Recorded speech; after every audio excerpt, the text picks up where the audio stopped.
Hey guys, welcome to target Sarkari Naukri. मैं हर्षाद अली। सामाजिक अध्ययन यानी सोशल स्टडीज़ में आज हम स्टार्ट कर रहे हैं भूगोल यानी ज्योग्राफी के प्रैक्टिस सेट्स को।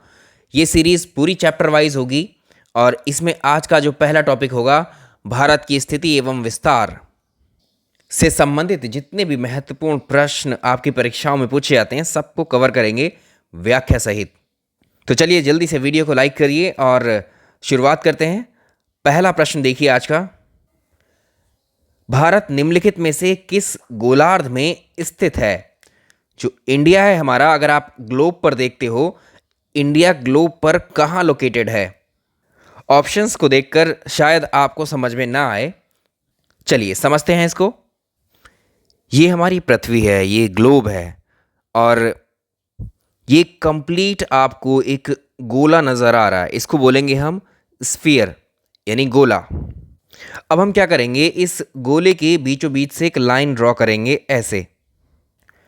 तो पृथ्वी के बीचों बीच से इस गोले के बीचों बीच से एक रेखा हमने ड्रॉ कर दी लाइन। इस रेखा को हम बोलते हैं लैटिट्यूड, अक्षांश रेखा। तो हम ऐसे कहेंगे वो अक्षांश रेखा, वो रेखा जो पृथ्वी को दो बराबर भागों में बांट देती है, उसे हम बोलते हैं इक्वेटर, या उसी को बोलते हैं भूमध्य रेखा, या उसी को बोलते हैं विषुवत रेखा। तो ये रेखा काल्पनिक होती हैं।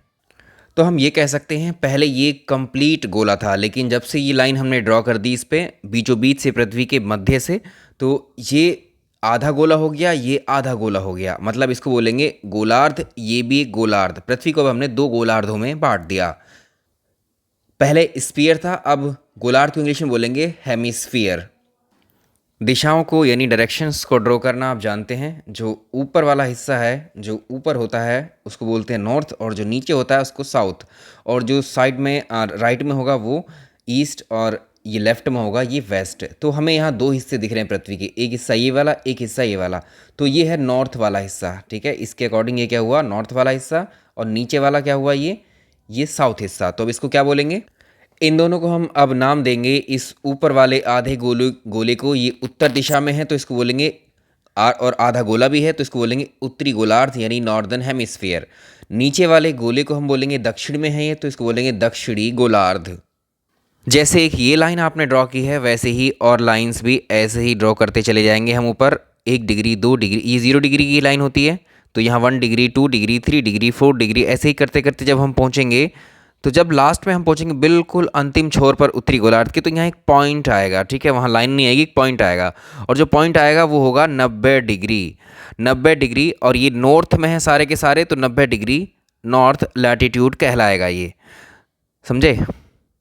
ऐसे ही नीचे ड्रॉ करते हुए आएंगे, ऐसे ही नीचे ड्रॉ करते आएंगे, 1 2 3 4 5 6 7 20 21 22 23, ऐसे करते करते नीचे भी एक पॉइंट आएगा लास्ट में, ये होगा 90 डिग्री साउथ लैटिट्यूड। इसको इसलिए बताया जा रहा है आपको क्योंकि यहाँ से हम 4 से 5 तरह के प्रश्न करेंगे जो इस सेट में हमने रखे हैं। तो इस हिसाब से देखें तो भारत की जो लोकेशन होती है, जो इंडिया है लोकेटेड, वो हमारा ऊपरी हिस्से में है, यानी उत्तरी गोलार्ध में है। और उत्तरी गोलार्ध में हमने कैसे पता लगाया, जब हम ये ड्रॉ करते चले गए लाइंस, तो हमने देखा जो भारत का निचला हिस्सा है, सबसे निचला हिस्सा, वहाँ से जो ऐसी अक्षांश रेखा जो गुजर रही है वो 8 डिग्री 4 मिनट की गुजर रही है। तो ये 8 डिग्री 4 मिनट का ये नॉर्दर्न लैटिट्यूड है जो भारत के सबसे निचले बिंदु से होकर के जा रहा है। ऐसे ही और ड्रॉ करते जाएंगे हम। तो एक लाइन जब हम ड्रॉ करते हैं, एक इसके भारत के बीचों बीच से होकर के गुजरती है, इसको बोलते हैं हम 23.5 डिग्री। 23.5 डिग्री का नॉर्थ लैटिट्यूड, और यही होती है हमारी कर्क रेखा। इसी को बोलते हैं कर्क रेखा यानी ट्रॉपिक ऑफ कैंसर। और ये जो 23.5 डिग्री नॉर्थ लैटिट्यूड है, 23.5 डिग्री का जो अक्षांश है, ये भारत के बीचों बीच से होकर के गुजरता है। और एक लाइन और जब हम देखेंगे तो भारत के बिल्कुल ऊपरी हिस्से से जाएगा होकर के टच करता हुआ। ये कितने डिग्री का होता है, ये 37 डिग्री, इसको इधर लिख देते हैं, 37 डिग्री 6 मिनट का ये नॉर्दर्न लैटिट्यूड होता है। तो ऐसे ही ड्रॉ करते करते हम अगली लाइन आगे ड्रॉ करते जा रहे थे, तो लास्ट में हमें मिला था एक बिंदु जिसको बोलते हैं 90 डिग्री नॉर्थ लैटिट्यूड। इसी को बोलते हैं हम उत्तरी ध्रुव, और इसको बोलते हैं दक्षिणी ध्रुव। तो भारत की लोकेशन कहाँ आई इस हिसाब से, भाई कहाँ पर आई, ये आई उत्तरी गोलार्ध में। अब ऑप्शन में देखो आप, उत्तरी कहाँ कहाँ मिल रहा है, यहाँ गोलार्ध में स्थित है, तो गोलार्ध नीचे नहीं लिखा है इन्होंने, तो यहाँ पर एक ऑप्शन डी मिल रहा है, एक ऑप्शन सी मिल रहा है और एक ऑप्शन ए मिल रहा है। इन तीनों में से आंसर होगा आपका, लेकिन ये तो एलिमिनेट हो चुका है। अब इन तीनों में से भी देखना है कि कौन सा होगा। जैसे हमने ये हॉरिजॉन्टली एक लाइन ड्रॉ की थी, अब हम ऐसे ही वर्टिकली एक लाइन ड्रॉ करेंगे जो पृथ्वी को दो भागों में बांट रही होगी ऐसे ही। तो यहाँ से हमने इन पोल्स को, नॉर्थ पोल को और साउथ पोल को मिलाने वाली एक रेखा ड्रॉ कर दी। ठीक है, इस रेखा को हम बोलते हैं, ये भी ऐसे ही क्या कर रही है, पृथ्वी को वर्टिकली डिवाइड कर रही है। तो इसमें एक हिस्सा ये नज़र आ रहा होगा आपको, ये वाला। ठीक है, और एक हिस्सा ये नज़र आ रहा होगा, ये वाला। तो इसको हमने ऐसे करके दिखा दिया अभी। ठीक है, ये लाइन हो गई, और इस लाइन को हम क्या बोलेंगे, ये जो लाइन हमने ड्रॉ की है, इस लाइन को बोलेंगे हम, ये नॉर्थ पोल को जो साउथ पोल से मिला रही है। और ये लाइन गुजरती है एक्चुअल में, अगर आप इसको समझोगे तो लंदन में जो है, लंदन में ये जो है ब्रिटेन में ये लंदन से होकर गुजरती है, ग्रीनविच नाम की एक जगह से।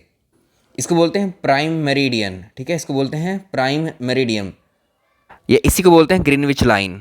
और इसी को बोलते हैं हम देशांतर रेखाएं। ऐसी रेखाएं और भी ड्रॉ कर सकते हैं हम, इस तरह से, इस तरह से ये मिलाती हुई नीचे तक आएंगी ये रेखाएं ऐसे। तो ये सब क्या है, ये देशांतर रेखाएं हैं, लॉन्गिट्यूड्स हैं। तो ये 0 डिग्री का लॉन्गिट्यूड है। अब ये 0 डिग्री के लॉन्गिट्यूड के आप इस साइड को देखोगे, इस हिस्से को, तो ये क्या है इसका, ये वाला कौन सा हिस्सा हो गया और ये कौन सा हिस्सा हो गया। जब हम डायरेक्शंस के हिसाब से देख रहे थे यहाँ पर, तो ये क्या था, पूर्वी हिस्सा हो गया ये। अब ये गोलार्ध कैसा हो गया, ये वाला गोला, अब जो ग्रीन गोला आपको दिख रहा है ये पूर्वी गोलार्ध है, और ये वाला जो दिख रहा है आपको, ये पश्चिमी गोलार्ध हो गया, पश्चिमी गोलार्ध। ठीक है, अब देखो जो हमारी पृथ्वी है, पृथ्वी पर भारत की लोकेशन आप आइडेंटिफाई कर पाओगे। इतने हिस्से में आ रहा है भारत, इतने हिस्से में आ रहा है। यानी ये अगर आप ऐसे देख रहे हो लैटिट्यूड की तरफ से, तो ये उत्तरी गोलार्ध में है, और ऐसे अगर देख रहे हो तो ये किस में है, पूर्वी गोलार्ध में है। ठीक है, तो इसका आंसर आप आइडेंटिफाई कर पाओगे, उत्तरी और पूर्वी गोलार्ध में है भारत की लोकेशन। सिंपल हो गया बिल्कुल। इधर के जितनी भी लाइंस आएंगी वो कहलाएंगी पूर्वी देशांतर, इधर जितनी भी लाइन आएंगी वो कहलाएंगी पश्चिमी देशांतर। तो जिस तरह से भारत से ये अक्षांश रेखाएं गुजरी थी, ऐसे ही यहाँ पर देशांतर भी गुजरते हैं भारत से, जो भारत के इस कोने से जाएगा, इस कोने से जाएगा, और एक बीच बीच से भी जाएगा। चलिए, इसका आंसर हो गया ए। अब नेक्स्ट क्वेश्चन देखते हैं। तो हम कह सकते हैं जो भारत लोकेटेड है जो गोलार्ध में या पृथ्वी पर या ग्लोब पर, वो उत्तरी पूर्वी गोलार्ध में स्थित है। नेक्स्ट वन, कर्क रेखा निम्न में से किस राज्य से गुजरती है। कर्क रेखा कौन सी थी, कर्क रेखा बोलते हैं इंग्लिश में ट्रॉपिक ऑफ कैंसर को, और इसको मैथमेटिक्स में बोलोगे तो ये 23.5 डिग्री का उत्तरी अक्षांश, यानी 23.5 डिग्री का नॉर्थ लैटिट्यूड होता है, जो भारत के बीचों बीच से होकर के गुजरता है। अब जब ये भारत के बीचों बीच से होकर गुजर रहा है, तो ये भारत के राज्यों से होकर के जा रही होगी ये लाइन। कौन कौन से राज्य हैं वो आप जानते हैं, 8 स्टेट हैं ऐसी। तो भारत के बीचों बीच से एक रेखा गुजर रही थी, इसी को हम बोलते हैं, इस रेखा को, इस लैटिट्यूड को, इस अक्षांश रेखा को हम कहते हैं 23.5 degree north latitude, 23.5 degree north उत्तरी अक्षांश। कर्क रेखा, ट्रॉपिक ऑफ कैंसर, इसी का नाम होता है, और ये भारत के 8 राज्यों से होकर के गुजरती है। इस लाइन पर जो जो राज्य पड़ते हैं उनके नाम, कुल मिलाकर के 8 राज्य होते हैं। जो कर्क रेखा, ट्रॉपिक ऑफ कैंसर है, ये भारत के कुल 8 राज्यों से गुजरती है। लेफ्ट से अगर शुरू करोगे तो ये पश्चिम है इधर, ठीक है, ये पूर्व है। तो पश्चिम से गुजरात, राजस्थान, मध्य प्रदेश, छत्तीसगढ़, झारखंड, पश्चिम बंगाल, त्रिपुरा, मिजोरम, इन 8 राज्यों से होकर गुजरती है। अब ऑप्शंस में देखो, कर्क रेखा निम्न में से किस राज्य से गुजरती है। उड़ीसा तो नहीं है इनमें, उड़ीसा नहीं है, झारखंड है यहाँ पर, उत्तर प्रदेश नहीं है, आंध्र प्रदेश नहीं है। रेखा पहले देखना कि कौन सी पूछी हुई है। ठीक है, तो इसका आंसर आप सेलेक्ट कर लेंगे, ऑप्शन बी ही सही रहेगा, झारखंड। इसी सवाल को ऐसे पूछता है कि कर्क रेखा इनमें से किस राज्य से नहीं गुजरती है। राज्य वही 8 होंगे। ठीक है, जब 8 याद होंगे तो दोनों क्वेश्चंस के अकॉर्डिंग आप एलिमिनेट कर सकते हैं। चलिए, यहाँ 3 से 4 क्वेश्चन ऐड और कर देते हैं, जब इतना डिस्कस किया है हमने। तो अब जैसे ये लाइन्स हैं, ठीक है, तो ये लाइन बीचों बीच से जा रही, कोई ऐसी लाइन भी तो होगी जो पृथ्वी के इस हिस्से से गुजर रही हो, यानी पृथ्वी पर जो भारत का अंतिम छोर है कन्याकुमारी की तरफ, कन्याकुमारी जो है, यहाँ से कौन सी लाइन जा रही है, यानी कौन से डिग्री का अक्षांश निकल रहा है यहाँ से। ऐसे ही आप यहाँ देखोगे उत्तरी हिस्से में भारत के। ठीक है, ये तो होंगे आपके अक्षांश रेखाएं। अब हम बात करेंगे किसकी, अब ऐसी देशांतर रेखा की जो सबसे सबसे पश्चिमी हिस्से से गुजर रही होगी और ऐसी देशांतर रेखा की जो सबसे पूर्वी हिस्से से गुजर रही होगी। यानी आपको ये पॉइंट्स बताने हैं, ठीक है, इनका एग्जैक्ट वैल्यू क्या क्या होता है और ये किस जगह से गुजर रही हैं, जगह के नाम।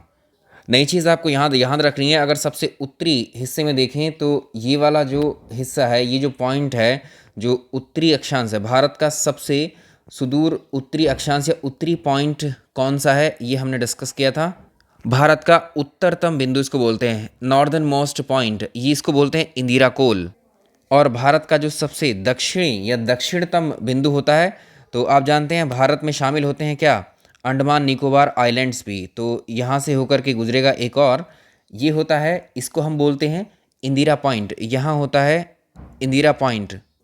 सबसे अब देखेंगे पश्चिमी, अब देखेंगे जो सबसे पश्चिमोत्तम या फिर कहेंगे पश्चिमी बिंदु कौन सा है, ये पड़ेगा आपका गुजरात में है, ठीक है, गुजरात में सर क्रीक जो है कच्छ में, गुजरात के कच्छ में पड़ेगा।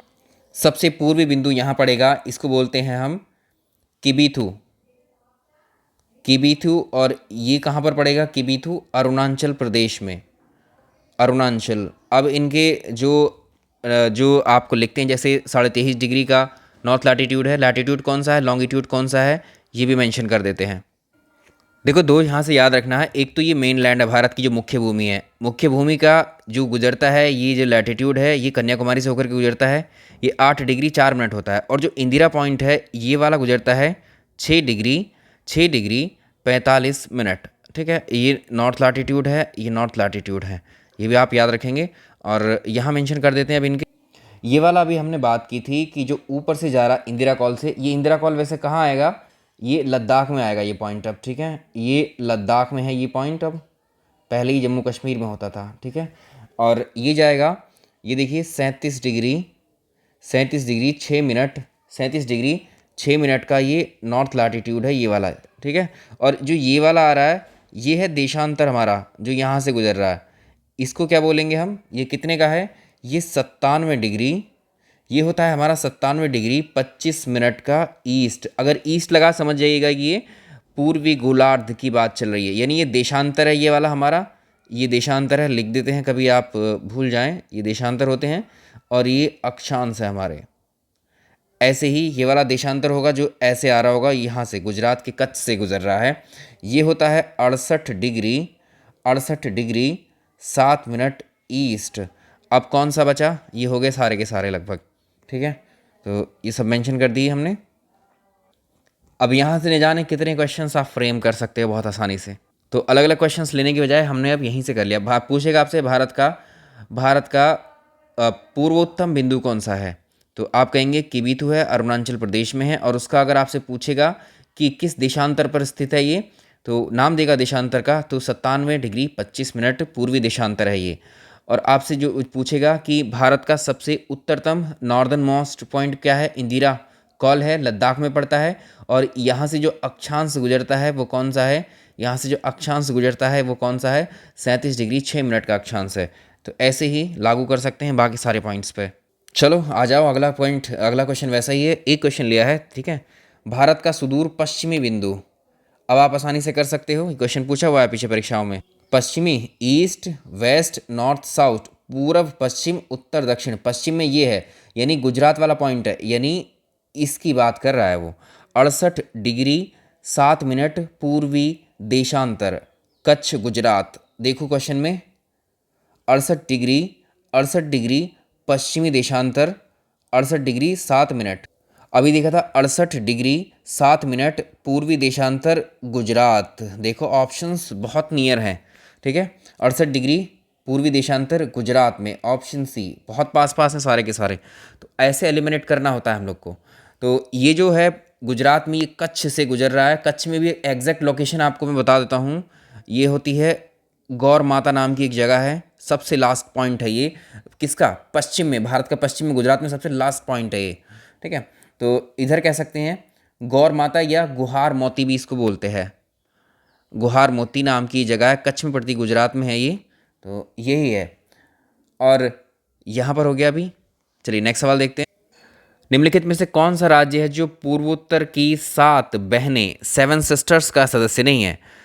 भारत में कुल जो पूरब में, अगर पूर्वोत्तर का मतलब है भारत के पूरब और उत्तर वाले हिस्से में, तो जो इंडिया का जो मैप हम देख रहे थे अभी, ये इंडिया का मैप है। और इस मैप में अगर आप देखोगे तो ये ईस्ट वेस्ट नॉर्थ साउथ कर सकते हैं, यहाँ से ईस्ट वेस्ट नॉर्थ साउथ, यानी ये भारत का पूर्वी हिस्सा है, ये भारत का उत्तरी हिस्सा है। तो यहाँ क्या बोला है, ये वाला जो रीजन है हमारा, ये क्या होगा जिसमें भारत लाई कर रहा है, इसको बोलेंगे पूर्व उत्तर। ठीक है, इसको बोलेंगे पूर्व उत्तर या पूर्वी उत्तरी भाग जो है, या उत्तरी पूर्वी, जो भी आप आगे पीछे करके बोलना चाहे। तो इसमें ये वाले भारत का इतना हिस्सा आ रहा है, ये इसमें ही भारत के कुछ ऐसे राज्य आते हैं जिनको हम सेवन सिस्टर्स कहते हैं, सात बहनें राज्य कहते हैं। कौन कौन से हैं मेंशन करते हैं। तो seven sisters states in north east India, पूर्वोत्तर भारत के सात बहने राज्य कौन कौन से हुए। तो कौन कौन से हैं ये राज्य, अरुणाचल प्रदेश, नागालैंड, मणिपुर, मिजोरम, त्रिपुरा, मेघालय, असम। ये सेवन सिस्टर स्टेट्स हैं भारत के। तो इसमें कौन शामिल नहीं होता है। देखिए, इसमें पूछा है कि कौन सा सदस्य है, नहीं वाला नहीं पूछा है, जो है वो बताना है आपको। तो इसमें कौन सा है, पश्चिम बंगाल देखो, इसमें तो नहीं है कहीं पे। त्रिपुरा देखो, इसमें त्रिपुरा ये रहा, और यहाँ भी त्रिपुरा है। उड़ीसा इसमें कहीं नहीं है, ना बिहार है। ठीक है, तो ये नहीं है। बाकी आप आंसर कर सकते हो इसको त्रिपुरा। तो दोनों तरह से क्वेश्चन फ्रेम कर सकता है कि कौन सी पूर्वोत्तर के साथ सेवन सिस्टर्स में शामिल है, कौन सी शामिल नहीं है। भारतीय मानक समय रेखा आईएमटी की यामोत्तर रेखा किस राज्य से नहीं गुजरती है। ये कौन सी रेखा होती है। ये भारत है हमारा। और अब हम बात करेंगे जो आईएमटी रेखा कौन सी होती है। तो हमने देखा था अभी, ऐसे अगर आप खींचोगे तो देशांतर रेखाएं आती हैं। इस तरह से आ रही थी एक देशांतर रेखा जो भारत के सबसे पूर्वी हिस्से से जा रही थी, जो कहाँ है, अरुणाचल प्रदेश में। एक रेखा ऐसे आ रही थी जो भारत के सबसे पश्चिमी हिस्से से होकर के गुजर रही थी। और एक रेखा अब और हम ड्रॉ करेंगे जो ऐसी ही होगी, लेकिन वो भारत के बिल्कुल मध्य से होकर के गुजर रही होगी। ठीक है, यही होती है हमारी आईएमटी। इसको बोलते हैं इसको बोलते हैं हम इंडियन स्टैंडर्ड मेरिडियन। और ये जो होता है, ये जो बीचों बीच से निकल रहा है, इसको बड़ा करके बना लेते हैं पहले एक बार। तो ये वो रेखा है जो हम डिस्कस कर रहे थे, जिसको हम आईएमटी बोल रहे थे। और इसी रेखा को हम बोलते हैं आईएसटी, इंडियन स्टैंडर्ड टाइम या भारतीय मानक समय रेखा। तो ये क्या होता है, एक देशांतर होता है जो हमारे देश के बीचों बीच से गुजर रहा होता है। और इसका अगर आप देखेंगे, ये होता है 82.5 डिग्री ईस्ट, यानी पूर्वी देशांतर होता है ये 82.5 डिग्री का पूर्वी देशांतर। हमने एक देखी थी कर्क रेखा। ठीक है, एक देखी थी हमने कर्क रेखा जो भारत के मध्य से होकर के गुजर रही थी। ठीक है, भारत के मध्य से होकर 23.5 डिग्री की कर्क रेखा नॉर्थ लैटिट्यूड गुजर रहा था, और ये गुजर रहा है। तो ये 8 राज्यों से गुजर रही थी, 8 स्टेट थे इस पर, 8 राज्य। और इस पर आपसे पूछ रहा है कितने राज्य हो जाएंगे, ये कितने राज्यों से होकर के गुजरती है। इसमें होते हैं 5 स्टेट, 5 राज्यों से होकर गुजरती है भारत की। इस तरह से जैसे ये आई अभी यहाँ से, इस तरह से किन किन राज्यों को कवर करेगी। तो ये 5 स्टेट्स हैं, उत्तर प्रदेश, मध्य प्रदेश, छत्तीसगढ़, उड़ीसा, आंध्र प्रदेश, ऐसे गुजर रही है। ठीक है, तो यहाँ इसको हमने एग्जैक्ट यहाँ से दिखाया, जबकि ये ऐसे आएगी। ठीक है, इसको आपको याद सिर्फ ये रखने हैं, मैप जो है स्केल के अकॉर्डिंग नहीं होते हैं जैसे ही हम ड्रॉ करते हैं यहाँ, इस चीज़ को समझिएगा आप। तो टोटल मिलाकर के 5 राज्यों से ये गुजरती है पूर्वी देशांतर। अब कौन कौन से हैं छांट लो, नहीं गुजरती है वाला भाई। देखो, छत्तीसगढ़ से तो गुजर रही है, आंध्र प्रदेश से गुजर रही है, उत्तर प्रदेश से गुजर रही है, महाराष्ट्र ऑप्शन में है तो महाराष्ट्र से ये नहीं गुजरती है। ठीक है, आप ऐसे एलिमिनेट कर लेंगे आंसर्स को अभी। अब एक चीज़ और है भाई, ये 82.5 डिग्री का पूर्वी देशांतर है, जिसको भारतीय मानक समय बोलते हैं। इलाहाबाद के नैनी से होकर के गुजरती है, यहीं से टाइम सेलेक्ट किया जाता है पूरे देश का। और जो ये है कर्क रेखा 23.5 डिग्री का नॉर्थ लैटिट्यूड, ये दोनों एक दूसरे को इंटरसेक्ट कहाँ करती हैं, कहाँ एक दूसरे से मिलती हैं, कहाँ एक दूसरे से होकर गुजरती हैं, ये पॉइंट्स भी पूछे जाता है आपसे। चलिए, तो आईएसटी जो होती है आपकी इंडियन स्टैंडर्ड टाइम, और जो कर्क रेखा लिख दिया है मैंने यहाँ को, ट्रॉपिक ऑफ कैंसर, ये एक दूसरे को छत्तीसगढ़ के कोरिया ज़िले में इंटरसेक्ट करती हैं, काटती हैं। ये आपको याद रखना पॉइंट। नेक्स्ट चलेंगे, भारत का सबसे बड़ा संघ राज्य क्षेत्र कौन सा है, भारत का सबसे बड़ा यूनियन टेरिटरी कौन सा है इनमें से। क्षेत्रफल की दृष्टि से पूछ रहा है भारत के केंद्र शासित प्रदेश कैसे हैं, मैंने सबसे ज़्यादा क्षेत्रफल किस यूटी का है, फिर उससे कम, फिर उससे कम, फिर सबसे कम। तो आप जानते हैं भारत में अब 8 यूनियन टेरिटरीज़ हैं, 28 राज्य हैं। ठीक है, इसमें बहुत सारे लोगों को डाउट रहता है कि राज्य तो ठीक है समझ में आता है कि भी 28 हैं, लेकिन यूटीज़ में आप लोग कन्फ्यूज़ रहते हैं अभी, है ना। तो फाइनल आज सुन लीजिएगा उसको। बाकी सारे लोगों को पता भी है, ये चीज़ हम कई बार डिस्कस कर चुके हैं। तो इसको याद रखिएगा, ये जो ऑर्डर है, जब से जम्मू कश्मीर पहले जो राज्य था उसको 2 यूनियन टेरिटरीज़ में डिवाइड किया गया। तो एक हो गया जम्मू कश्मीर यूटी, एक हो गया लद्दाख यूटी। और जब से ये बने हैं तो Jammu Kashmir is the largest union territory in the country in the terms of area, पहली बात। Followed by Ladakh. ठीक है, तो ये दोनों याद रखने हैं। तो सबसे बड़ी यूटी हो गई क्षेत्रफल के हिसाब से जम्मू कश्मीर, सेकंड नंबर पे आती लद्दाख। जब ये दोनों नहीं थे तो सबसे बड़ी यूनियन टेरिटरी हुआ करती थी अंडमान एंड निकोबार आइलैंड्स मिलाकर क्षेत्रफल के हिसाब से। ठीक है, और उसके बाद आता था दिल्ली, दिल्ली के बाद में आता था पौंडीचेरी। ठीक है, अब ये शफलिंग कैसे हुई है इसकी, क्योंकि अभी 2 यूनियन टेरिटरी, पहले जो है यूनियन टेरिटरीज़ की संख्या हुआ करती थी 9। ठीक है, स्टार्टिंग में तो पहले अगर देखोगे तो ये हुआ करती थी 29 राज्य थे, 29 स्टेट थे, और यहाँ पर 7 यूटीज़ हुआ करती थी, 7 यूटीज़ थी।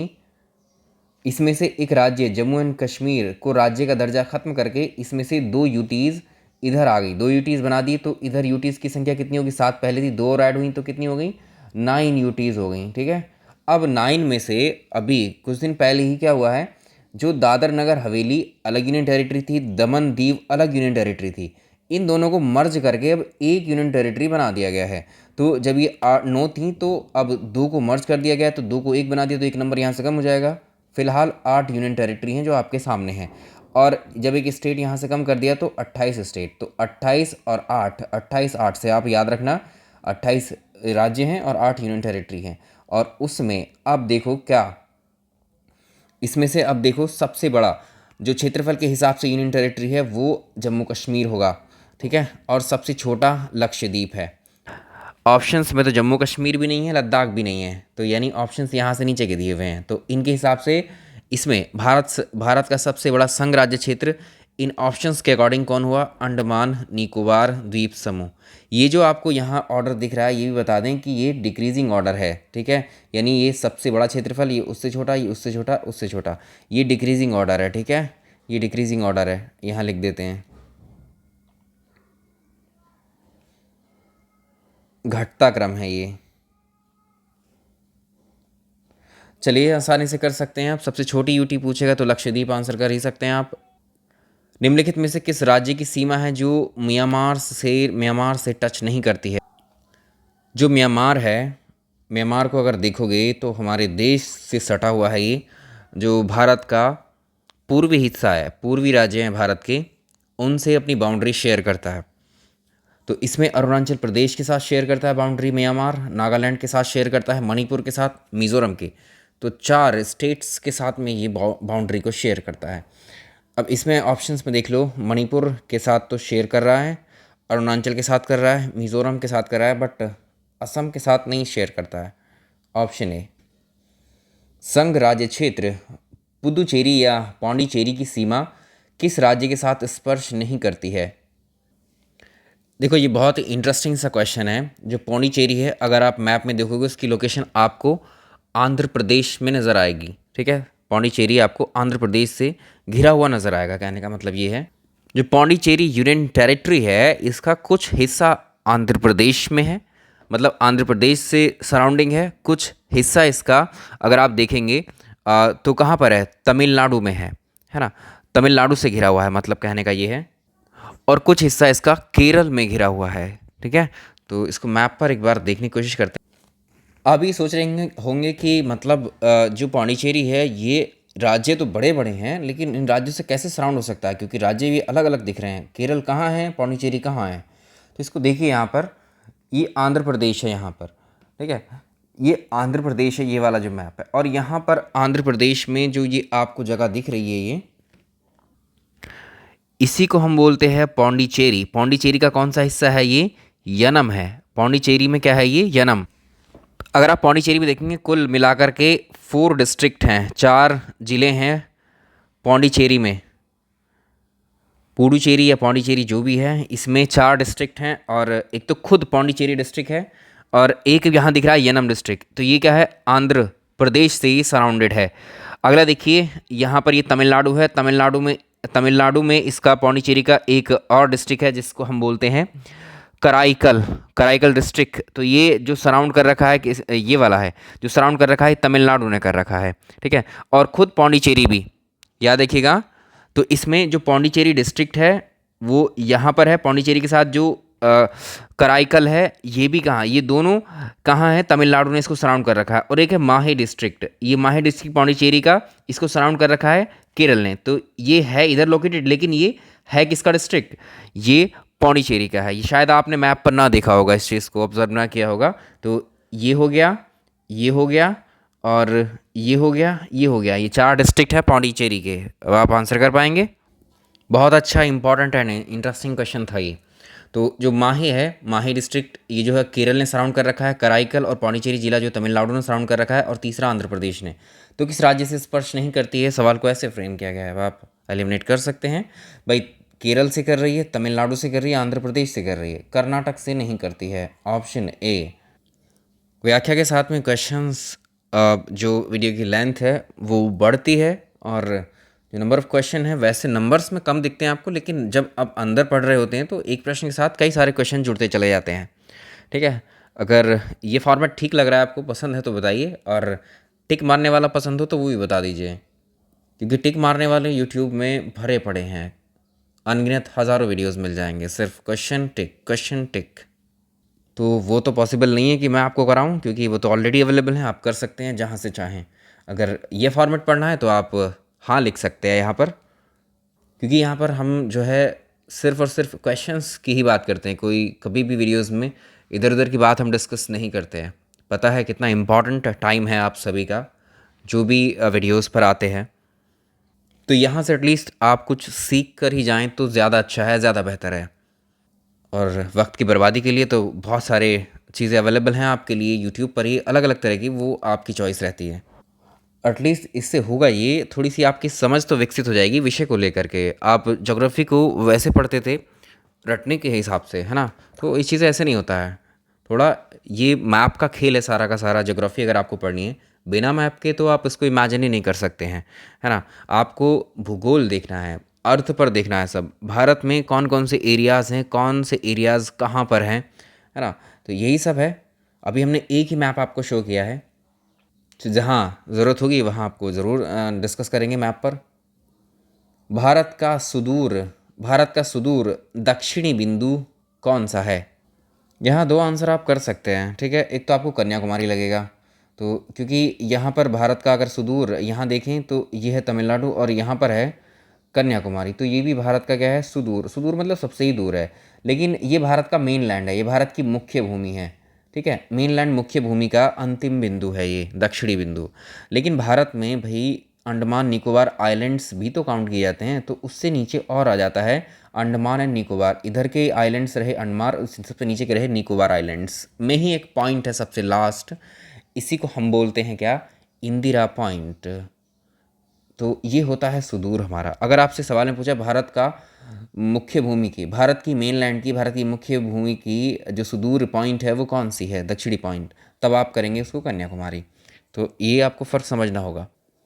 किस देश के साथ भारत की सबसे लंबी अंतर्राष्ट्रीय सीमा स्पर्श करती है।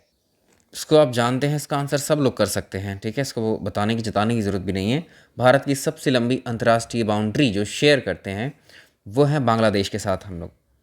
तो आंसर हो गया डी, बांग्लादेश के साथ में हम जो लेंथ है हमारी बाउंड्री की वो है 4096.7 किलोमीटर लंबी है ये। एक सवाल और पूछता है कि भारत अपने कितने पड़ोसी देशों के साथ में बाउंड्री शेयर करता है। याद रखिएगा 7 कंट्रीज़ हैं जिनके साथ भारत बाउंड्री शेयर करता है। जैसे भारत और बांग्लादेश है हो गया, तो इसकी जो लंबाई है बाउंड्री की वो 4096 किलोमीटर है। दूसरा हम बात करेंगे भारत और चाइना की, सेकंड नंबर पे आती है, ये फर्स्ट नंबर पे है और ये सेकंड नंबर पे है भारत और चाइना की, और ये होती है कितनी, 3488 किलोमीटर लेंथ होती है इसकी। और थर्ड नंबर पे आती है थर्ड नंबर पे आती है पाकिस्तान के साथ में, ठीक है। तो ये कितनी होती है, ये भी लगभग इतनी ही होती है ये, कितनी 3,300 किलोमीटर, 23 किलोमीटर। फोर्थ नंबर पे आती है नेपाल के साथ। नेपाल के साथ जो बाउंड्री शेयर करते हैं हम, वो करते हैं 51 किलोमीटर, ठीक है। तो ये चार स्टेट्स तो यही हैं आपके सामने। म्यांमार के साथ हम 1643 करते हैं, इसके बाद म्यांमार का नंबर है, उसके बाद भूटान का नंबर है, सबसे कम है अफगानिस्तान के साथ 106 किलोमीटर। सबसे ज़्यादा बांग्लादेश के साथ, सबसे कम जो है अफगानिस्तान के साथ शेयर करते हैं 106 किलोमीटर। नेक्स्ट वन, पश्चिम बंगाल जो वेस्ट बंगाल है, इसकी सीमा, इसकी बाउंड्री कितने देशों के साथ लगती है। यहाँ पर आप बहुत सारे लोग सोच रहे होंगे कि ये यहाँ पर बहुत सिंपल भी लग रहे होंगे क्वेश्चन, ठीक है। सिंपल लग रहे होंगे क्योंकि रट के बैठे होंगे। और ये जो टॉपिक है एक्चुअली, ये क्या है टॉपिक, हम बताया तो भारत की स्थिति और विस्तार, इंडिया की साइज़ एंड लोकेशन की बात चल रही है। और सिंपल सिंपल क्वेश्चन आते थे, वो हमने नहीं लिए हैं इसमें, ठीक है। तो यहाँ पर एक चीज़ का ख्याल रखिए, जो जैसा टॉपिक होगा वैसे ही उसके प्रश्न भी होते हैं, ठीक है। अब आप कहेंगे कि यहाँ रिवर्स के क्वेश्चंस क्यों नहीं करवाए हैं इसमें, जो रिवर्स पर परियोजना चलती है वो क्यों नहीं करवाए, क्योंकि हमने चैप्टर वाइज कहा है तो उनके अलग अलग चैप्टर्स आते चले जाएंगे, उनकी आप फिक्र मत करिए। फॉर्मेट पसंद आएगा तो उसके बाद ही मैं आपको अगले जो है चैप्टर्स का रिवीजन या फिर प्रैक्टिस करवाऊंगा, ठीक है। क्योंकि ये हम शुरुआत में ही बता देते, क्योंकि उस पर मेहनत करने से कोई फ़ायदा नहीं है जिस चीज़ को आप पसंद ही ना करें।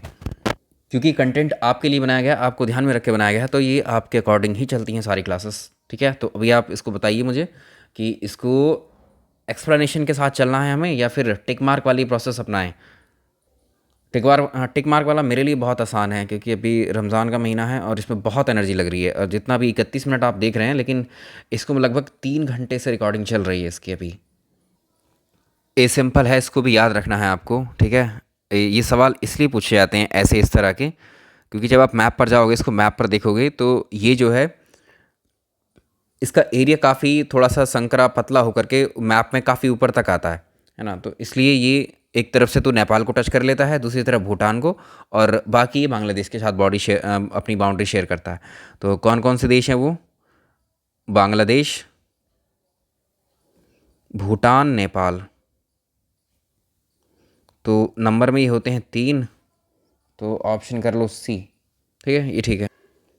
भारत का वो कौन सा स्थान है जहाँ बंगाल की खाड़ी, अरब सागर और हिंद महासागर तीनों मिलते हैं, कौन सी जगह होती है ये। और इसको आप जानते ही हैं, ये है भारत का मेनलैंड, ये है श्रीलंका, ये इंडिया है, ये श्रीलंका है, ये बे ऑफ बंगाल का पानी है, बंगाल की खाड़ी का पानी है ये सारा का सारा, ठीक है। और इधर अरेबियन सी है, ये अरब सागर है, अरेबियन सी है, अरब क्या पूछा है सवाल में। और ये पूरा का पूरा जो है ये इंडियन ओशन है, ठीक है। इंडियन ओशन यानी हिंद महासागर। ऐसा तो है नहीं कि ये पानी इतना यहाँ तक है तो ये इंडियन ओशन का ही रहेगा, ठीक है। पानी सब जगह मिक्स होता है, लेकिन यहाँ पर आकर जहाँ ये तीनों पानी एक जगह लगते हैं, या ये कौन सा एरिया है यहाँ आप जानते हैं, ये कौन सा है भारत का सुदूर, भारत के मेनलैंड का सुदूर पॉइंट, कन्याकुमारी, ठीक है। कन्याकुमारी का नाम आज बहुत लिया है हमने, तो इसको समझिए आप कि इस पर कितने प्रश्न बन रहे हैं। तो यहाँ बंगाल की खाड़ी भी का पानी भी है, अरेबियन सी का पानी भी है, इंडियन ओशन का पानी भी है।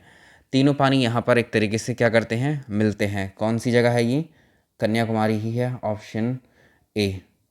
एक जल संधि और है किसके बीच में, ये जो आपको दिख रहा है नैरो वाटर चैनल, जो श्रीलंका और इंडिया के बीच में है, इसको बोलते हैं हम पाक पाक जल संधि या पाक स्ट्रेट। ये सवाल पूछा हुआ अलग से, इसको फ्रेम नहीं किया है मैंने, ठीक है। लेकिन पाक जल संधि किस किस के बीच में है, भारत और श्रीलंका के बीच में है। सवाल अगला देखें, भारत के निम्नलिखित राज्यों में से भारत के निम्नलिखित राज्यों और यूटीज़ के समूहों में से कौन सा समूह पाकिस्तान के साथ बाउंड्री शेयर करता है। ये क्वेश्चन अब इम्पॉर्टेंट इसलिए हो गया है क्योंकि जब से यूनियन टेरिटरीज़ को डिवाइड किया गया है, ठीक है, तो उसमें जम्मू कश्मीर और लद्दाख अब आ गए हैं, है ना। तो अब लद्दाख का इन्वॉल्वमेंट भी रहेगा क्वेश्चंस में, हमारे ऑप्शंस में। तो देखिए इसको कैसे करेंगे हम लोग। तो पाकिस्तान के जो साथ बाउंड्री शेयर करते थे, कौन कौन करते थे पहले, जम्मू कश्मीर करता था जब वो राज्य था, ठीक है। जम्मू कश्मीर करता था, पंजाब करता था, राजस्थान करता था और गुजरात करता था। तो याद है आपको, ऊपर से नीचे की तरफ आएंगे, जम्मू कश्मीर, पंजाब, राजस्थान एंड गुजरात, ये 4 ही राज्य करते थे। जम्मू कश्मीर का हो गया बाइफर्केशन, दो यूटीज़ में बट गया, तो अभी क्या होगा, जम्मू कश्मीर के यूटीज़ के साथ में शेयर करेगा, लद्दाख यूटीज़ के साथ में शेयर करता है, उससे और नीचे आओगे तो जस्ट पंजाब मिलेगा आपको, उससे और नीचे आओगे तो राजस्थान मिलेगा, और सबसे नीचे आओगे तो गुजरात मिलेगा, जो पाकिस्तान तक बाउंड्री शेयर कर रहे हैं। तो बी ऑप्शन सेलेक्ट कर सकते हैं आप लोग। भारत और पाकिस्तान के बीच की सीमा रेखा को हम क्या कहते हैं, जो बाउंड्री है इसको बोलते हैं रेड क्लिफ लाइन। निम्नलिखित संघ शासित क्षेत्रों में सबसे छोटा क्षेत्रफल के अकॉर्डिंग कौन सा है? ये हमने देखा है पिछले उसमें ही, तो ये लक्षद्वीप होता है। ठीक है, लक्षद्वीप का एरिया बहुत कम है। निम्नलिखित में से किस राज्य के तीन ओर से बांग्लादेश की सीमा लगी है? ये क्वेश्चन भी अपने आप में अच्छा क्वेश्चन माना जाता है, लेकिन इसका आंसर आप सब जानते होंगे। त्रिपुरा जो है राज्य को, त्रिपुरा राज्य जो है वो तीन ओर से जो है बांग्लादेश से घिरा हुआ है, चाहे उसके तीनों तरफ बांग्लादेश है, और इसका आंसर आप कर लेंगे। और डी ऑप्शन रहे, कहाँ गया ऑप्शन हमारा, सी ऑप्शन। निम्नलिखित कथनों पर विचार कीजिए। भारत देश की जो लंबाई है वो उत्तर से दक्षिण की ओर, पूरब से पश्चिम की ओर अपेक्षा अधिक है। इसको समझिए क्या कहना चाह रहा है।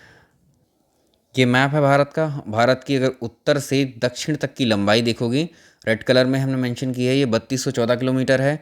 और अगर आप पूरब से पश्चिम तक का देखोगे, यहाँ तक का जो डिस्टेंस है, जो लेंथ है, वो कितनी है लंबाई इसकी, 2933 किलोमीटर है।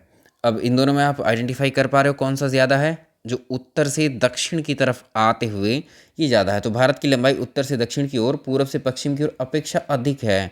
बात सही है, यही तो अधिक है इसकी अपेक्षा। 82.5 डिग्री पूर्वी देशांतर रेखा को भारत की मानक यामोत्तर माना गया है। ये बात भी सही है, बिल्कुल अभी डिस्कस किया था पिछले ही प्रश्नों में। तो ये दोनों सही हो जाते हैं। तो एक ऐसा ऑप्शन भी है जो बता रहा है कि दोनों सही हैं। अधिकतम राज्यों के साथ सीमा स्पर्श करने वाले राज्य का नाम क्या है? जो भारत के स्टेट्स हैं, ऐसे कौन से स्टेट हैं भारत के जो ज़्यादातर मैक्सिमम स्टेट्स के साथ बाउंड्री शेयर करता है? तो ये कौन कौन से हैं? तो भारत का जो उत्तर प्रदेश राज्य है, ये मैक्सिमम स्टेट्स की बाउंड्री शेयर करता है हमारे देश के सभी राज्यों में। कौन कौन से हैं? बिहार, झारखंड, छत्तीसगढ़, मध्य प्रदेश, हरियाणा, राजस्थान, हिमाचल प्रदेश और उत्तराखंड। ये तो 8 राज्य हैं। साथ में एक यूनियन टेरिटरीज़ के साथ भी शेयर करता है, दिल्ली। ठीक है, तो इसको याद रखेंगे हम लोग। राजस्थान को कहाँ शेयर करता है? भरतपुर है राजस्थान में, है ना। तो यूपी की बाउंड्रीज़ के आसपास ही हैं ये। तो इसमें ऐसे कई सारे वो हो सकते हैं जो डिस्ट्रिक्ट होते हैं, लेकिन हमें क्वेश्चन को यहीं तक देखना है इसको। ठीक है, अभी नेक्स्ट चलेंगे। किसी क्वेश्चन में डाउट लगता है तो कमेंट्स में लिख दीजिएगा। भारत में सबसे छोटा दिन कब होता है? तो ये सबसे छोटा दिन 22 दिसंबर का रहता है भारत में, इसको याद रखिएगा। तो ये 22 दिसंबर को सूर्य जो है, जो ट्रॉपिक ऑफ कैप्रिकॉन है, मकर रेखा पर लंबा चमकता है। तो इस कंडीशन को बोलते हैं विंटर सोलिस्टाइस। ठीक है, तो उत्तरी गोलार्ध में इस समय जो है दिन छोटा होता है, रातें बड़ी होती हैं।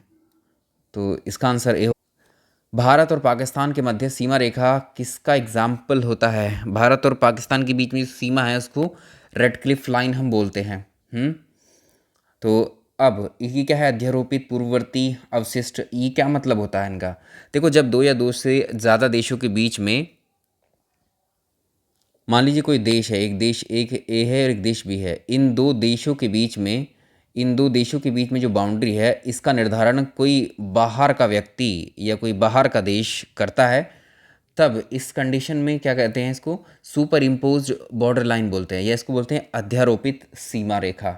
याद रखेंगे।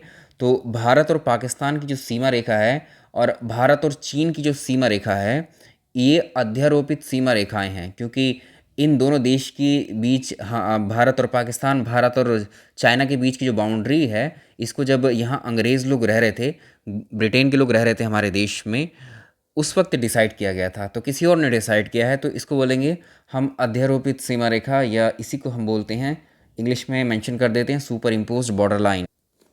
पहला आंसर ठीक हो जाएगा।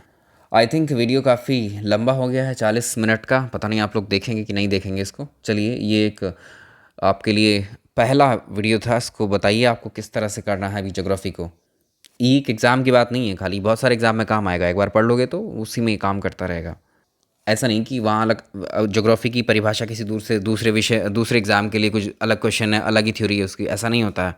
एक एग्ज़ाम के लिए पढ़िए, एक सही से तैयारी करिए, एक बार में हो जाएगा सारा। ईपीसीएस के लिए पढ़िए आप, यही आप जूनियर के लिए, प्राइमरी के लिए, किसी के लिए भी पढ़ सकते हैं इसको। यही क्वेश्चंस आपको किताबों में अवेलेबल हैं, ठीक है। वहाँ इनके डायरेक्टली आंसर भी अवेलेबल हैं, या तो वहाँ से सीधे रटने बैठ जाओ उनको, क्या ऐसे इस तरीके को फॉलो करो। इस तरीके को आप अपने आप से भी काम कर सकते हो उस पर, सभी सब्जेक्ट के साथ, जैसा आप यहाँ पढ़ते हो हमारे साथ में। तो चलिए, ये आज ज्योग्राफी का हो गया, और आज ही हिस्ट्री का भी एक प्रैक्टिस सेट हम डिस्कस करेंगे। तो इसको लाइक एंड शेयर ज़रूर कर देना, इस पर रिस्पॉन्स ज़रा दिखाओ अपना, ज़्यादा अच्छा होगा तो बहुत। इसको कंप्लीट कराएंगे हम ज्योग्राफी को भी। ये तो हमारा फॉर्मेट है पहले से ही, आपको हम बता देते हैं कि पहला जो प्रैक्टिस सेट या पहली जो थियरी क्लासेस पर अच्छा रिस्पॉन्स आप करते हैं तो उसका मतलब है कि वो चलाना है, नहीं रिस्पॉन्स रहेगा तो नहीं चलाना है, सिंपल है। चलिए चलते हैं फिर, टेक केयर, बाय बाय।